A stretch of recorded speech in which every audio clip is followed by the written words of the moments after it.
Hello viewers, আসসালামু আলাইকুম। তোমরা সবাই কেমন আছো কমেন্টে জানিয়ে দিও। আজ আমি তোমাদের মাঝে অসাধারণ একটা রেসিপি শেয়ার করব, সেটা হচ্ছে মূলা শাক ভাজি। আমি মূলা শাক ভাজি কীভাবে করব সেটাই তোমাদের মাঝে শেয়ার করব। প্রথমে আমি এই যে মূলা শাকগুলো ঝুরি ঝুরি করে কেটে ধুয়ে ফ্রেশ করে নিয়েছি। এরপর কড়াই চুলায় বসিয়ে কড়াইতে দিয়ে লবণ দিয়ে শাকটাকে নেড়ে চেড়ে ভালো করে ঢাকনা দিয়ে ঢেকে দিচ্ছি। এখন আমি শাকটাকে ভালো করে উনিয়ে সেদ্ধ করে নেব। আর মূলা শাক কিন্তু সেদ্ধ করে না নিলে খাওয়া যায় না, কাঁচা টেস্টটা ভালো হয় না বাগারে দিলে। তো আমি এটাকে সেদ্ধ করে বাগারে দেব হচ্ছে দিয়ে শুকনো মরিচ, রসুন কুচি আর হচ্ছে পেঁয়াজ কুচি দিয়ে। তো তোমরা চাইলে এভাবে ট্রাই করে দেখতে পারো। তোমরা মূলা শাক ভাজি এভাবে করতে পারো। তো আমি সুন্দর করে সবুজ সবুজ রেখে ভাজিটা করব।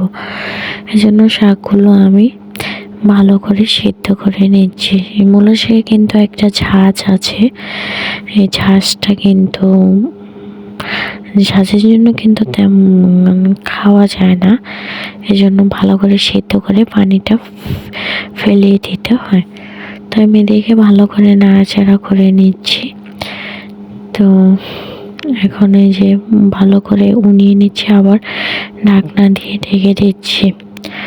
তো ভিউয়ার্স, জীবনে এমন অনেক কিছু অনেক রকম পরিস্থিতি থাকে, কাকে কখন কোন পরিস্থিতির মৃত্যু দিয়ে চলতে হয় সেটা কিন্তু বোঝা যায় না আর বলাও যায় না। তো এই তো আমি মূলা শাকগুলো কাঁচামরিচ আর পেঁয়াজ কুচি দিয়ে দিলাম। এটা দেওয়ার হলো শাকে একটা ঘ্রাণ আসে আর খেতে কিন্তু অনেক টেস্ট হয়।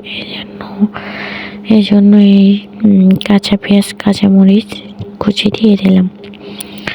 তো শাকগুলো এখন আমি এই যে উঠিয়ে নিচ্ছি, এদিকে ঢাকনার ওপরটাকে উঠিয়ে নিলাম। তো তাড়াতাড়ির জন্য এই যে এটার উপর উঠিয়ে নিচ্ছি সবগুলো। আমি সব শাকগুলো একবারে উঠিয়ে নেব। তো এদিকে প্রায় শাকগুলো এই যে আমি উঠিয়ে ফেলছি। এখন এই কড়াইতে আমি তেল দিয়ে দিলাম শাকটা বাগার দেওয়ার জন্য। তেল দিয়ে আমি এই যে শুকনো মরিচ আর হচ্ছে পেঁয়াজ কুচি রসুন কুচি তেলে আনিয়ে নিচ্ছি।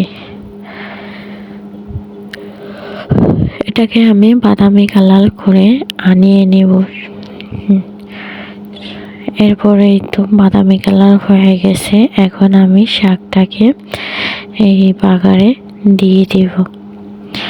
তো একটু শাকটাকে দিয়ে দিলাম। তো দিয়ে এখন ভালো করে নাড়াচাড়া করে এই বাগারের সাথে তেলের সাথে শাকটা সম্পূর্ণ ভালো করে মিশিয়ে নেব। এদিকে এই যে আমি পাতা খড়ি দিয়ে রান্না করি, সেগুলো একটু আগিয়ে নিচ্ছিলাম। যেহেতু আমাদের এখানে বেশিরভাগই পাটখড়ি দিয়ে রান্না করতে হয়, শক্ত লার্কি কম ইউজ করা হয়। আমাদের এখানে বাগান আছে, সে বাগানে থেকে আমরা এগুলো কুড়িয়ে নিই। আর এই যে শাকটা দেখতে পাচ্ছ রান্না করতেছি, এটা আমাদের জমির শাক, সেখানে বুনেছে, সেখান থেকে উঠিয়ে আনা হয়েছে। তো এদিকে যে শাক হয়ে গেছে, আমি এখন বাটিতে তুলে নিচ্ছি। আর খেতে কিন্তু অসাধারণ হয়েছে ভিউয়ার্স। এই তো আমার শাকের ফাইনাল লুক। ভালো লাগলে অবশ্যই